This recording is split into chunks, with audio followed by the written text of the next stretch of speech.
C I think काफ़ी targeted थी मैं पहले दिन से, जो मुझे लगता है गेम खेलने का अपना 100% देने का मौका मुझे बिल्कुल नहीं मिला। बहुत कम रही हूँ इस घर में। एंड एक नैरेटिव के साथ जो मुझे प्रेजेंट कर दिया, एक सेट करके लोगों के दिमाग में कि ये बहुत ज़्यादा फेक है, ये बहुत प्रिपेयर्ड है, बहुत ओवर कॉन्फिडेंट है, बहुत कुछ चीज़ें मुझे लगता है लोगों के दिमाग में पहले ही डाल दी गई। और उसको इरेज करने का ये इतना लंबा शो है नहीं, मुझे इतना वक्त ही नहीं मिला, और इसीलिए शायद मैं आज बाहर हूँ। और दूसरा मुझे लगता है रियलिटी शो में रियल थोड़ा कम ही रहना चाहिए, और मैं काफ़ी रियल खेल गई शायद इसीलिए बाहर हूँ। जैसे आपने कहा कि आप रियल खेल गए, तो आपको क्या लगता है फिर कौन फेक खेल रहा है? मोस्टली लोग फेक खेल रहे हैं, इसीलिए वो अंदर हैं। सब एक क्लियर है कि मुझे ये ऐसे खेलना है, ये रिएक्शन शो के लिए सही दिखता है, तो वो रिएक्शन देते हैं। वो ये नहीं देते कि जो मैं रियल हूँ वो रिएक्शन जो शो में सही लगेगा, जो इस सिचुएशन में टेलीकास्ट में अच्छा दिखेगा, वो रिएक्शन देते हैं, और जो टेलीकास्ट में ज़्यादा फुटेज देगा। ये इतनी कैलकुलेशंस के साथ लोग वहाँ गेम खेल रहे हैं। सबने अपना अपना एक कैरेक्टर पकड़ा हुआ है, किसी ने एक वैम्प का, किसी ने एक कैसेनोवा का, किसी ने एक ज्ञानी का, एक सबने अपना कैरेक्टर प्ले कर रहे हैं और वो कर रहे हैं। शायद मैंने अपना कैरेक्टर नहीं पकड़ा, जो मैं थी वही रही, इसीलिए मैं बाहर हूँ। कई बार ऐसा होता है कि मैम कुछ चीज़ सडनली हो जाती है और वो आइकॉनिक डायलॉग बन जाता है, आइकॉनिक हुक स्टेप बन जाता है। जी अगर आज गूगल पे सर्च करके बिग बॉस ओटीटी पे किसने किस किया तो आपका नाम आता है। जी क्या लगता है कि ये इतना बड़ा इशू बन जाएगा, आपको लगा था? जी, पता नहीं क्यों कंट्रोवर्सी से मेरा पीछा छूटता ही नहीं। जहाँ कंट्रोवर्सी होती है वहाँ आकांक्षा पूरी आ ही जाती है, या कंट्रोवर्सी मेरे पीछे पीछे आ जाती है। मुझे लगा था ये शो तो बिना कंट्रोवर्सी के मैं ख़त्म करूँगी, बट जाते जाते भी एक तो हो ही गई। और मुझे जब मैं अंदर थी सच में ऐसा नहीं लगा था कि ये इतना बड़ा मुद्दा है, क्योंकि वो एक टास्क था, 30 सेकंड का टास्क था। उसके बाद बहुत कुछ हो गया रात को, उसकी बहुत ज़्यादा बातें भी नहीं हुई, वो ख़त्म हो गया और मैंने अपना 100% दिया, मैं एक टास्क जीत गई। पर जब मैं बाहर आई तब मुझे पता चला ये किसका, और जब वीकेंड का वार हुआ, जब सर ने इतना कुछ बोला, तब मुझे पता चला क्या ये इतना बड़ा मुद्दा बन गया है। मैंने भी उसे एज एन आर्टिस्ट लिया, परफॉर्म किया, एज अ टास्क लिया, टास्क जीता अपनी टीम के लिए। मैं उसको उतना ही लेके चल रही थी, उसमें मैं बहुत पर्सनली नहीं इन्वॉल्व हो गई।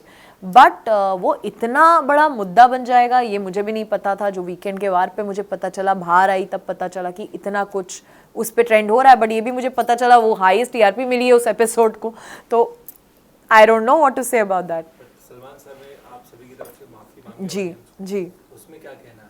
जी, ये मैं भी सरप्राइज्ड हूँ कि उन्हें ऐसा करना पड़ा, कि ये शायद ये उनका टेक है। उन्होंने माफ़ी मांगी, और माफ़ी मांगी तो ठीक है, अभी उन्होंने मांगी है तो हम लोग भी मांगे। बट मुझे अभी तक इस चीज़ में कुछ गलत नहीं लगता।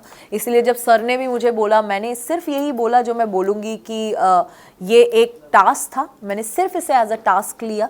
एज एन आर्टिस्ट मैंने इसको एक सीन जैसा लिया, मैं को स्टार के साथ परफॉर्म करी, उसको उतना ही लिया बस। उससे ज़्यादा मेरे लिए एक कुछ मुद्दा नहीं रखता है, और उतना ही है मेरे लिए। और बाद में फिर ऐसा कहा गया कि you are not a good kisser, और कई ऐसे चीजें हाँ, कही गई, उस पे क्या कहना है? डेफिनेटली मैं कोई पर्सनल, मेरे वो बॉयफ्रेंड नहीं है या लवर नहीं है जिन्हें मैं किस कर रही हूँ। मुझे उसमें किस का परफॉर्मेंस नहीं देना, या मेरा डायरेक्टर नहीं है जिसने मुझे मेरी सीरीज़ पे बोला है कि आकांक्षा एक पैशनेट किस दिखनी चाहिए दोनों हीरो हीरोइन के बीच में, ऐसा कुछ नहीं है। एक टास्क था, 30 सेकंड का टास्क मुझे कंप्लीट करना था, तो मैं ज़्यादा अपने ना लिप्स को ना ज़्यादा इतना रेसिप्रोकेट नहीं कर रही थी, इतना इन्वॉल्व नहीं हो रही थी उस चीज़ में। वो कुछ ज़्यादा पर्सनल ले गए इस चीज़ को, कि वो ओवर ही घुसने लग गए, ओवर ही पैशनेटली किस करने लग गए, और मैंने उतना रिएक्शन बैक उन्हें दिया नहीं उस चीज़ में। मैंने उसे सिर्फ इतना रखा कि लिप्स टच भी हो जाएंगे 30 सेकंड तो मैं टास्क जीत जाऊंगी, मैंने उतना ही रखा। उसकी वजह से उनको लगा अरे यार तुमने तो प्रॉपर्ली किस किया ही नहीं, you are a bad kisser. तो आप मेरे घर पे आके थोड़ा ना मुझे मिल रहे हैं कि मैं आपको प्रॉपर्ली किस करूं। हम एक टास्क में टास्क जीत रहे हैं, उतना ही मैंने किया, और इसलिए मैं टास्क जीती। तो आपने अपने टास्क को 100% देना बिल्कुल जरूरी उस समय समझा। बिल्कुल।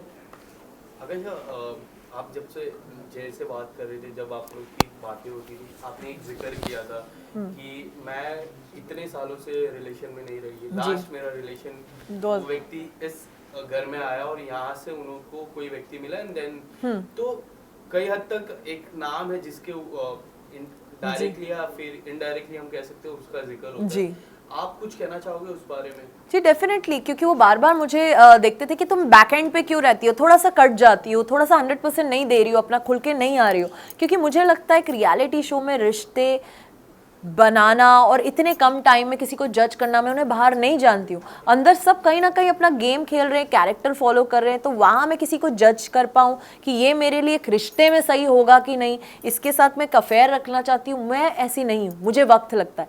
किसी के लिए एक लाइकिंग हो सकती है, बट इतना बड़ा डिसीजन लेना कि मुझे इसको डेट करना है, मुझे इसके साथ रहना, उसके लिए मुझे टाइम चाहिए, उसके लिए मुझे उस इंसान को बाहर मिलना होगा। क्योंकि अभी आप सिर्फ एक घर के अंदर है, बाहर जब मैं काम पे जाती हूँ आप कैसे होते हो, आप काम पे जाते हो कैसे होते हो, एक नॉर्मल लाइफ के रूटीन में आप कैसे हो, इसको देखने के लिए मुझे आपको बाहर मिलना होगा, इस गेम शो से हट के। वहाँ एक घर में कोई काम नहीं है, 12 लोग हो, वहाँ पे ऐसा होना बहुत नॉर्मल बात है। वहाँ आप मुझे उतना टाइम भी दे रहे हो, उतना अटेंशन भी दे रहे हो, उतनी चीज़ें कर रहे हैं, बट नॉर्मली आप इंसान क्या हो ये जानने के लिए मैं उस घर में डिसीजन नहीं ले सकती। और मेरे साथ जो हुआ है, मेरे को टाइम लगता है, अब मैं बहुत केयरफुल हो गई हूँ, अब मैं अपने आप को टाइम देती हूँ, जो पहले टाइम मैंने लोगों को दिया है, तो वो टाइम अब मैं अपने आप को देती हूँ। अब बहुत प्यार करती हूँ, अपने काम को डेट कर रही हूँ और अपना 100% दे रही हूँ, और वही मैंने उनको बोला। क्या लगता है मैम कौन होगा विनर इस बार?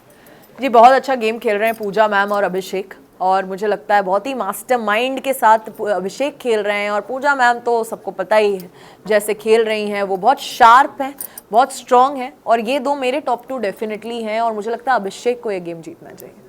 तो जो ऑडियंस थी जिनको आपका एज विनर देखना था वो ख्वाहिश अधूरी रह गई, उन्हें क्या कहना चाहेंगे? यार मैं बहुत बहुत सैड हूँ एंड सो सॉरी गाइस कि आपने मुझे इतना प्यार दिया, इतना सपोर्ट किया, बट मैं इतनी जल्दी बाहर आई, आपको डिसअपॉइंट किया, उसके लिए सॉरी। पर बहुत ही जल्दी आप मेरा बहुत सारा बहुत ही अच्छा काम देखेंगे, and thank you for always loving me. Thank you so much ma'am. Thank you.